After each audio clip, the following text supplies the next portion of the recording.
BJP സംസ്ഥാന അധ്യക്ഷൻ രാജീവ് ചന്ദ്രശേഖർ പങ്കെടുക്കുന്ന വികസിത കേരളം കൺവെൻഷനുകൾക്കും ജില്ലാ നേതൃയോഗങ്ങൾക്കും ഇന്ന് തൃശൂരിൽ തുടക്കമാകും. രാവിലെ 10:30 ലുലു കൺവെൻഷൻ സെന്ററിൽ സംസ്ഥാനതല ഉദ്ഘാടനം രാജീവ് ചന്ദ്രശേഖർ നിർവഹിക്കും.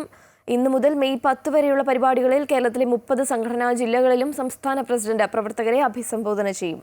ഹരീഷ് ചേരുകയാണ് കൂടുതൽ വിശദാംശങ്ങളുമായി. ഹരീഷ്, ഒരു വേറിട്ട രീതിയിലുള്ള ഒരു പരിപാടിയുമായി BJP രംഗത്തെത്തുകയാണ്. അല്പസമയത്തിനുള്ളിൽ ഈ പരിപാടി ആരംഭിക്കും. എന്തൊക്കെയാണ് വിവരങ്ങൾ? ശ്രീകാർത്തിക, ഞാനിപ്പോൾ ഉള്ളത് ഹയാത്ത് ഹോട്ടലിലാണ്. ഇവിടെയുള്ള ലുലു കൺവെൻഷനിൽ വെച്ചാണ് ഈ ഒരു BJPയുടെ പരിപാടി നടക്കുന്നത്. ഈ വികസിത കേരള കൺവെൻഷനും അതുപോലെ തന്നെ ജില്ലാ നേതൃയോഗങ്ങളുമാണ് BJP ഇന്ന് മുതൽ തുടങ്ങുന്നത്. അതിൻ്റെ തുടക്കം കുറിക്കുന്നത് തൃശ്ശൂർ ജില്ലയിലാണ് എന്നുള്ളതാണ്.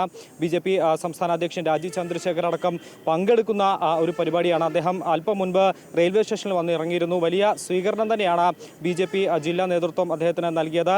സംസ്ഥാന അധ്യക്ഷനായതിനു ശേഷം ആദ്യമായിട്ട് ജില്ലയിലേക്ക് അദ്ദേഹം എത്തുകയായിരുന്നു. ഇന്ന് ഈ ഒരു വികസിത കൺവെൻഷൻ പരിപാടി, അതുപോലെ തന്നെ ജില്ലാ നേതൃയോഗം, കോർ കമ്മിറ്റി, ഇതിലെല്ലാം തന്നെ അദ്ദേഹം പങ്കെടുക്കും. മാത്രമല്ല സംസ്ഥാന ജില്ലാ നേതാക്കൾ, BJPയുടെ സംസ്ഥാന ജില്ലാ നേതാക്കളെല്ലാം തന്നെ ഇന്ന് ഈ ഒരു പരിപാടിയിൽ പങ്കെടുക്കുന്നുണ്ട് എന്നുള്ളതാണ് ഏറ്റവും പ്രധാനം. ശോഭാ സുരേന്ദ്രൻ അടക്കമുള്ള നേതാക്കൾ ഇന്ന് ഇങ്ങോട്ടേക്ക് എത്തും, ഈ ഒരു പരിപാടിയിൽ പങ്കെടുക്കും. പ്രത്യേകിച്ചും തെരഞ്ഞെടുപ്പ് അടക്കം മുന്നിൽ കണ്ടാണ് BJPയുടെ ഇത്തരത്തിലുള്ള ഒരു പരിപാടി എന്നുള്ളതാണ് മനസ്സിലാക്കുന്നത്. എല്ലാ ജില്ലകളിലും, തൃശ്ശൂരിൽ തുടക്കം കുറിച്ച് മെയ് 10 വരെയുണ്ട്, എല്ലാ ജില്ലകളിലും ഇത്തരത്തിൽ ഈ ഒരു രാജീവ് ചന്ദ്രശേഖരന്റെ നേതൃത്വത്തിലുള്ള ജില്ലാ നേതൃയോഗങ്ങളും ഈ കൺവെൻഷനും നടത്തുമെന്നുള്ളതാണ്. BJPയുടെ പുതിയ പ്ലാനിങ്ങുകളടക്കം ഈ ഒരു കൃത്യമായി വിശദീകരിക്കും ഈ ഒരു പരിപാടിയിൽ എന്നുള്ളതാണ് മനസ്സിലാക്കുന്നത്. നേരത്തെ സൂചിപ്പിച്ച പോലെ തന്നെ തെരഞ്ഞെടുപ്പ് അടക്കം മുന്നിൽ കണ്ടുകൊണ്ടാണ് ഇത്തരത്തിൽ വലിയ രീതിയിലുള്ള ഒരു BJPയുടെ സമ്മേളനം, അതിൽ ജില്ലാ നേതാക്കളും സംസ്ഥാന നേതാക്കളെയും എല്ലാം ഉൾക്കൊള്ളിച്ചുകൊണ്ടുള്ള വലിയ രീതിയിലുള്ള ഒരു സമ്മേളനം എന്നുള്ളതാണ് മനസ്സിലാക്കുന്നത്. കൃത്യം 10:00 തന്നെ ഈ